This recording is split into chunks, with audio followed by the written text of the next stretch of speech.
বিলাল ডাইকা বলে উমাইয়া তুমি আমাকে শাস্তি দিতে পারো, তুমি আমাকে হত্যা করতে পারো, তারপরও যদি আবার জীবন আল্লাহ আমাকে ফিরাইয়া দেয়, তারপরও যদি হত্যা করো, তারপরও আল্লাহ ছাড়া কারো নাম এই জবানে ডাকবো না। জোরে জোরে কোন আল্লাহু আকবার।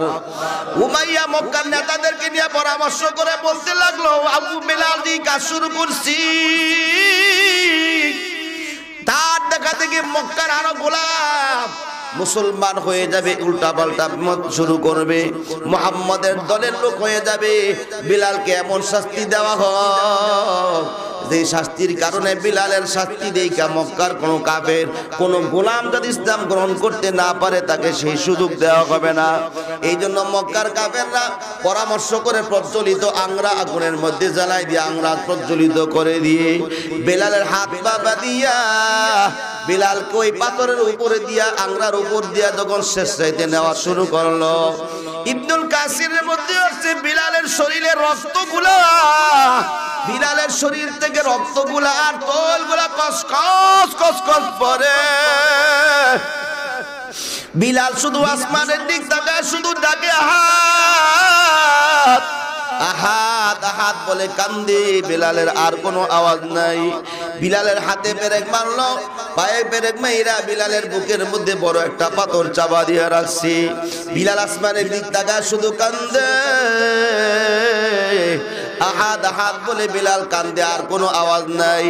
আবু বকর ওই রাস্তা দিয়ে রওনা করছে। আবু বকর যাইয়া বলো, বিলাল আস্তে আস্তে আল্লাহর নাম স্মরণ করো, না হলে শাস্তি আরো বাড়বে। মনে মনে আল্লাহর নাম নাও। বিলাল কিছু বলে না, চুপচাপ করে আবার আল্লাহর নাম ডাকা শুরু করছে। আবু বকর চলিয়া যায়।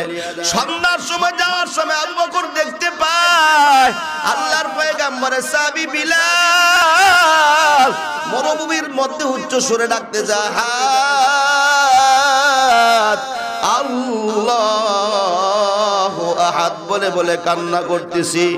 আবু বকর যায় বলতে, বিলাল তোমারে বলছিলাম আল্লাহর নাম আস্তে আস্তে নাও, কেন তুমি জোরে নাও, শাস্তি তো আরো বলবে। বিলাল কান্দে আর বলে, ভাই আবু বকর আল্লাহর কসম দিয়া বলি, যত বেশি আল্লাহর নাম জোরে নেই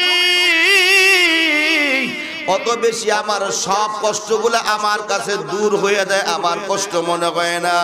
আল্লাহর নাম যত বেশি আওয়াজ জোরে নেই আমার দুনিয়ার কষ্ট আমার শরীরে লাগে না। আল্লাহর নামের মুহাব্বতের কারণে দুনিয়ার কোনো কষ্ট আমার শরীরের মধ্যে লাগে না। জোরে কোন আল্লাহু আকবার। তবে আমরা কেউ থাকবো কোনো গ্যারান্টি নাই, তবে যে আমরা চলেই যাওয়া লাগবে এটা একেবারেই নিশ্চিত, চিরন্তন সত্য। কেউ থাকবে না, সবাই চলে যাবে আল্লাহর দরবারে, কেউ ফিরে আসারও সুযোগ নাই, চলে যাওয়াই লাগবে। যাইতেছি যে আল্লাহর দরবারে, কি নিয়ে যাইতেছি এটাই বড় হচ্ছে বাবার বিষয়, ঠিক কিনা? আল্লাহর কাছে কি কাজে লাগবে?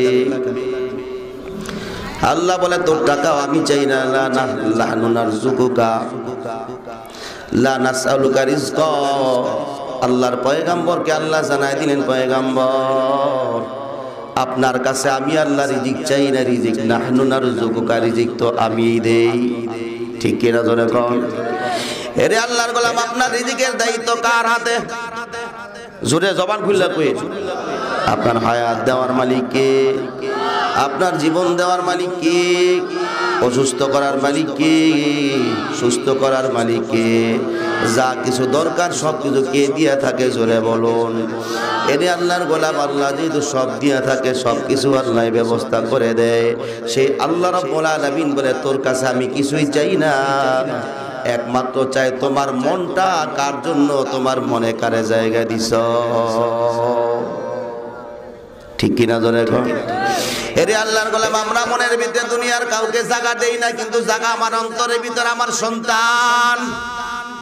কথা বলুন। এই অন্তরের ভিতরে আমার ক্ষমতার মহব্বত, এই অন্তরের ভিতরে আমার দুনিয়ার সম্পদের মহব্বত বেশি।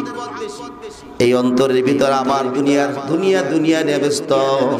আল্লাহ নবী বলেন, আদ-দুনিয়া উমাজরাতুল আখিরাহ। আরেক হাদিসে আল্লাহ নবী বলেন, আদ-দুনিয়া, দুনিয়া হইল একটা আদ-দুনিয়া ওয়াজিফাতুন অতালিবুহা কিলাব।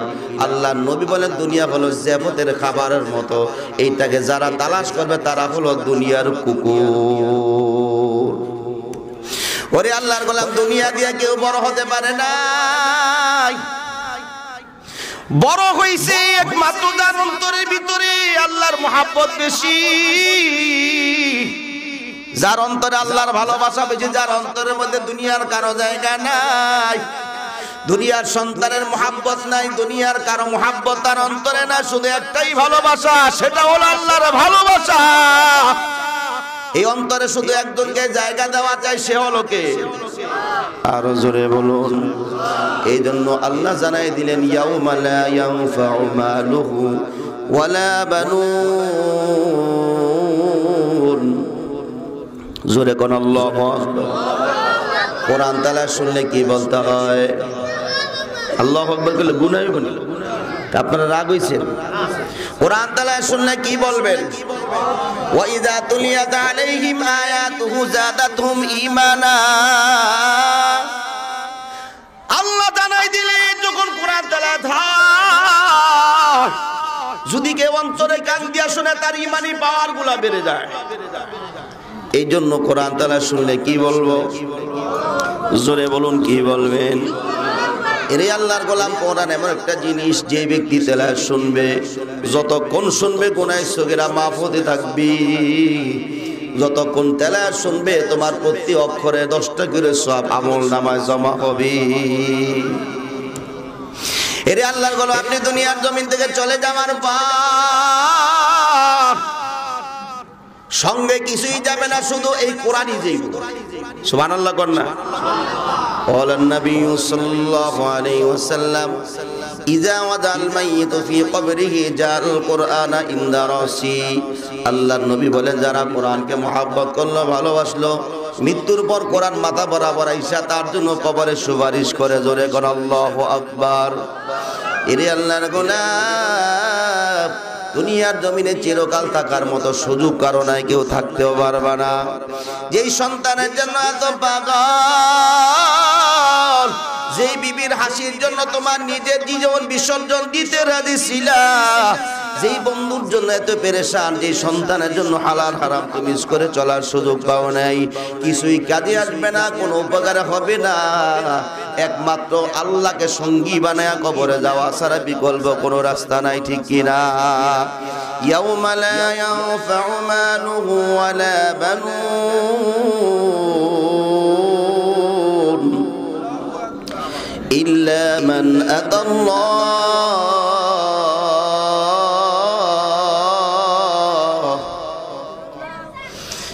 ইয়াউমা লা ইয়ানফাউ মালুহু ওয়ালা বানুন ইল্লা মান আতাল্লাহ,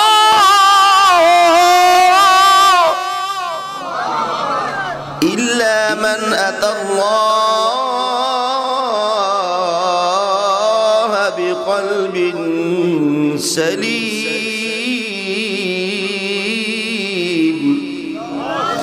আল্লাহ জানাই দিলে ইয়াউমা লা ইয়ানফাউ মাল, কোনো উপকারে আসবে না, কোনো লাভ হবে না, কোনো কাজে আসবে না। তোমার সন্তান সন্ততি, তোমার ছেলে মেয়ে, তোমার টাকা পয়সা, বাড়ি গাড়ি, ক্ষমতা, কোনো লাভ হবে না। ওই দিন কোনো কাজই আসবে না। একমাত্র কাজে আসবে তোমার শুদ্ধ অন্তর। অন্তরটা কতটুকু ভালো? জোরে করে আল্লাহু আকবার। এরে আল্লাহর গোলাম, কেমন মনের দরকার? বিলালের মতো মনের দরকার। আমার নবীর প্রিয় সাহাবী বিলালের মতো মন দরকার, ঠিক কি না? ধরে কর। এমন মন যাদের আছে, এই মন নিয়ে যারা কবরে যাবে, আল্লাহ জানাই দিলেন ওই মনওয়ালা মানুষকে আমি আল্লাহ বড় ভালোবাসি। এরে আল্লাহর গোলাম, বেলাল কেমন মনের মানুষ ছিল বলা বাহুল্য নয়, সবাই আপনারা জানি বেলাল কেমন মানুষ ছিল। রাসূলের প্রিয় সাহাবী বিলাল এত কালো ছিল, এত কালো। মানুষ যত কালো হোক না কেন, মানুষের হাতের তালু কিন্তু ফর্সা থাকে, সাদা থাকে, ঠিক কিনা? ধরে কন। কিন্তু রাসূলের সাহাবী বিলাল, বিলালের হাতের তালু এত কালো, ঠোঁট দুইটা কালো, মোটা মোটা ছিল, চোখ শরীরটা এত কালো ছিল, কালোর কারণে তার হাতের তালু পর্যন্ত কালো। তার চোখগুলা সুন্দর ছিল না, ঠোঁটও সুন্দর ছিল না, তুতলা। তারপরও আল্লাহর কাছে এত দাম। বিলাল আল্লাহকে যখন ডাকতো, আল্লাহ বিলালের ডাকের জবাব সাথে সাথে দিত। জোরে কোন আল্লাহু আকবার।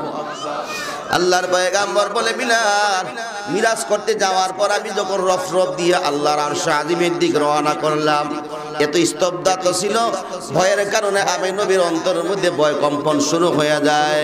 তোমার পায়ের আওয়াজ আমি মেরাজের রজনীতে আরশ আজিমের কিনারে তোমার পায়ের আওয়াজ পাইছি। এই বিলাল এত আল্লাহর নবীর জন্য পাগল, আল্লাহর জন্য এত পাগল ছিল বিলাল। তার মনটা আল্লাহর জন্য এত শুদ্ধ ছিল। বিলাল একবার আযান দিলেন না, হঠাৎ করে সকাল ফজর নামাজের আগে, কয়েকদিন আগে মসজিদে নববীর মধ্যে সাহাবায়ে কেরাম বলা, পয়গম্বর ইসলামের পরিপূর্ণতার সময়, এখন মানুষ তো পরে অনেক মানুষ মুসলমান হয়েছে, অনেক ধনী মানুষ, অনেক শিক্ষিত মানুষ, ধনী মানুষ, সম্ভ্রান্ত পরিবারে অনেক লোকেরা মুসলমান হয়ে গেছে। বিলাল তো গোলামের বাচ্চা, গোলাম, কথা বলতে হয় তুতলা। এই জন্য দরকার মসজিদে নববীর মধ্যে মুসল্লি বেশি, কণ্ঠ সুন্দরের দরকার।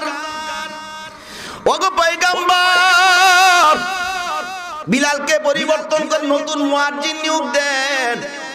আল্লাহর পয়গম্বর সাহাবায়ে কেরামদের অনুরোধে নতুন মুয়াজ্জিন নিয়োজিত করলেন। এত সুন্দর কণ্ঠ, এত সুন্দর দেখতে, তার বাসা অনেক সুন্দর। পরের দিন সকালে ফজর নামাজের আযান হয়ে গেল, মুয়াজ্জিনের আযান শুনে মসজিদ থেকে মুসল্লি জায়গা পায় না। বিলাল আযানের আওয়াজ পাইয়া ঘুম থেকে জায়গা মসজিদের কিনারে, মসজিদের পিলারের মধ্যে ধরে কান্না করতেছে। চোখের পানি বেলা কান্দে আর বলে, আল্লাহ, আমি কালো হয়ে আসি নাই, তুমি আমারে কালো বানাইছো। আমি তুতলা হয়ে আসি নাই, তুমি আমারে তুতলা করে বানাইছো। ওরে মালিক, তুমি আমার ঠোঁট মোটা করে বানাইছো, আমি মোটা হই নাই, তুমি মোটা করে বানাইছো। ও মালিক, আমি কালো মানুষ ছিলাম না, তুমি আমারে কালো করে বানাইছো, দোষ কি আমার? এই কথা বলে বেলাল মসজিদের নববীর পিলারের মধ্যে কান্দে। আল্লাহর গোলাম নবীর কাছে জিবরাইল এসে জানাই দিলেন, পয়গম্বর আজকে কি মসজিদে নববীতে আযান হয় নাই? আল্লাহর পয়গম্বর বলে, আজকে আরো সুন্দর করে আযান হইছে। হযরতে জিবরাইল ডাক করলে, পয়গম্বর অন্যদিন ফজরে আযানের আওয়াজ আল্লাহর আরশ আজিমের কিনারে গিয়া বসে, কিন্তু আজকে ফজরের আযান আসমানেও যায় না, আল্লাহর আরশ আজিমের কিনারেও যায় না, সকাল হবে না। তাড়াতাড়ি যান, বিলালকে দিয়ে আযান দেন, না হলে কিয়ামত হবে, কিন্তু সকাল হওয়ার সম্ভাবনা নাই। আল্লাহর নবী বিলালকে তালাশ করে বেলালকে খুঁজে নিয়ে সাহাবায়ে কেরাম দেখলো বিলাল মসজিদের পিলারের মধ্যে ধরে কান্দে আর বলে, মালিক, ও মালিক, আমি আযানের উসিলা আমার নবীর চেহারার দিক তাকাইতাম, আমি আমার নবীর চেহারার দিক তাকাইতাম। আমি বিলাল, আমার নবীর সামনে বসার মতো যোগ্যতা আমার নাই। আযানের উসিলা আল্লাহ নবীর চেহারার দিক তাকা, আল্লাহ নবী আমারে ডাকে গো আল্লাহ। এই কথা বলে বেলাল মসজিদের পিলারের মধ্যে ধরে কান্দে। সাহাবায়ে কেরাম ধরে বেলালে নিয়ে আসলো। আল্লাহর নবী জানাই দিলে, বেলাল তাড়াতাড়ি আযান দি, তুই আযান না দিলে আজকে সকাল হওয়ার সম্ভাবনা নাই। জোরে কোন আল্লাহু আকবার। ওরে আল্লাহর গোলাম বেলালের অন্তরের মধ্যে আল্লাহর প্রতি কত মায়া। বিলাল ইসলাম গ্রহণ করার পর উমাইয়ার বাড়ির দরজার কিনারে বসে বসে বেলাল কাজ করতেছি। হঠাৎ করে উমাইয়া দেখলো বিলালের ঠোঁট দুইটা নড়তেছে। জোরে করে আল্লাহু আকবার। উমাইয়া ডাইকা বলে, বেলাল কি ব্যাপার, তোমার ঠোঁট দুইটা নড়তেছে, কি ব্যাপার, কারণ কি, তুমি কি বলো? বিলাল জবাব দেয়, আমার মালিককে আমি ডাকতেছি, আমার মালিকের নাম স্মরণ করতেছি। সুবহানাল্লাহ কইলেন। উমাইয়া খুশি হয়ে যায়, বলতে লাগলো ঠিক আছে, তুমি যখন তোমার মালিকের নাম নাও, আমার নাম কেউ নেয় নাই, তুমি যেহেতু আমার নাম বারবার নাও, তোমার কাজ কমাইয়া দেব, তোমার টাকা বাড়িয়ে দেব, তোমাকে এই গোলামদের সর্দার বানায় দেব, আরো বেশি করে আমার নাম নাও। বিলাল মুস্কি হাসি দিয়া বলতে লাগলো, উমাইয়া আমি তো আপনার নাম নেই না, আমি একমাত্র আসমান জমিনের মালিক, আপনার মালিক আমার মালিক, আল্লাহর নাম ডাকি। আল্লাহু আকবার কয় না? উমাইয়া আগে বলতে লাগলো, কি ব্যাপার, তুমি কি তাহলে মুহাম্মাদের দরবারে গেছো? কারণ যারা মুহাম্মাদের দরবারে যায় তারা এই উল্টা পাল্টা কথা বলে, তারা এই আল্লাহর নাম বলে ডাকে, তারা লাত উজ্জারে ডাকে না। তুমি কি মুহাম্মাদের দল নাকি? বিলাল কান্দে আর বলে, উমাইয়া আমি আমার নবীর দরবারে গেছি, আমি আবার মালিক আল্লাহর নাম ছাড়া কারো নাম ডাকি না। জোরে কোন আল্লাহু আকবার। উমাইয়া ডাইকে বলতে লাগলো, বিলাল এখনো সময় আছে, তাড়াতাড়ি আল্লাহর নাম ভুলিয়া যা, মুহাম্মাদের দরবার ছাড়ো, না বলে এমন শাস্তি দেওয়া হবে, আল্লাহর কসম, আমার লাত উজ্জার কসম দিয়া বলি এমন শাস্তি তোরে দেব, যে শাস্তি দেখে মক্কার কোনো গোলাপ ইসলাম গ্রহণ করার সাহস পাবে না। বিলাল ডাইকা বলে, উমাইয়া তুমি আমাকে শাস্তি দিতে পারো, তুমি আমাকে হত্যা করতে পারো, তারপরও যদি আবার জীবন আল্লাহ আমাকে ফিরাইয়া দেয়, তারপরও যদি হত্যা করো, তারপরও আল্লাহ ছাড়া কারো নাম এই জবানে ডাকবো না। জোরে জোরে কোন আল্লাহু আকবার। উমাইয়া মক্কার নেতাদেরকে নিয়ে পরামর্শ করে বলতে লাগলো, আবু বিলাল কাজ শুরু করছি, তার দেখা দেখি মক্কার আরো গোলাম মুসলমান হয়ে যাবে, উল্টা পাল্টা মত শুরু করবে, মুহাম্মাদের দলের লোক হয়ে যাবে। বিলালকে এমন শাস্তি দেওয়া হোক যে শাস্তির কারণে বিলালের শাস্তি দেখা মক্কার কোন কাফের, কোন গোলাম যদি ইসলাম গ্রহণ করতে না পারে, তাকে সেই সুযোগ দেওয়া হবে না।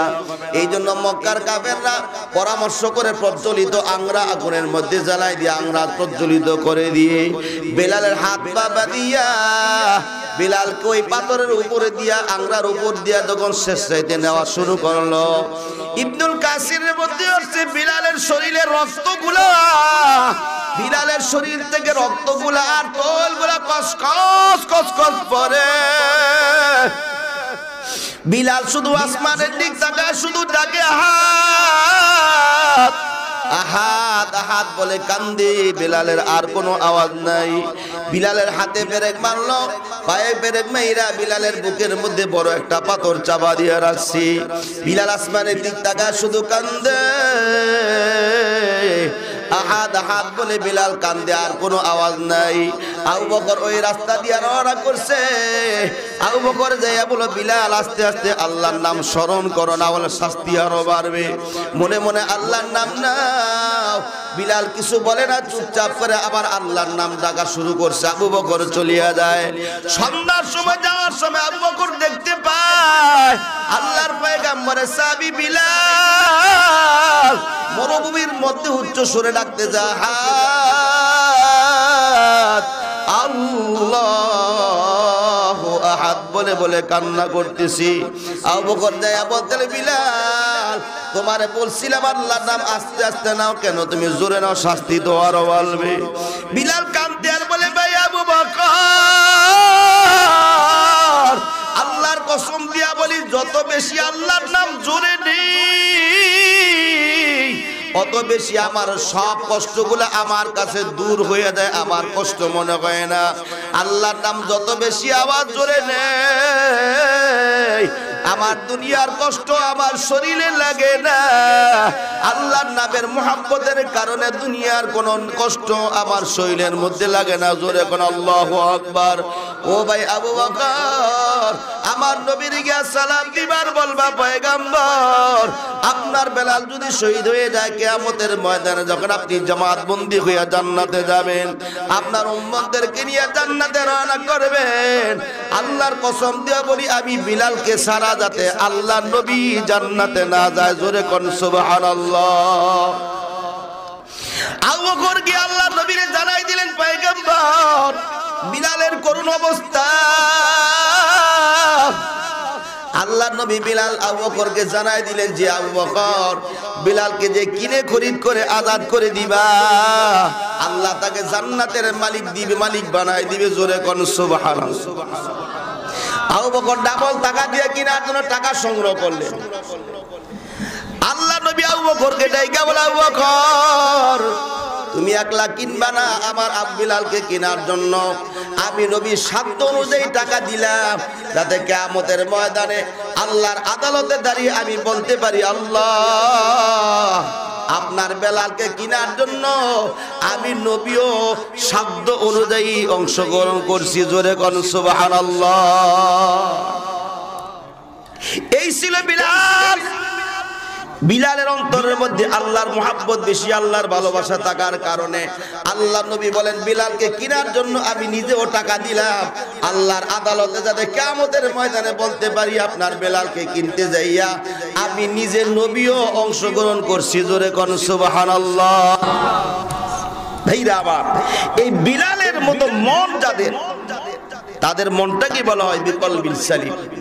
কলবে সালিম বলা হয় এটাকে।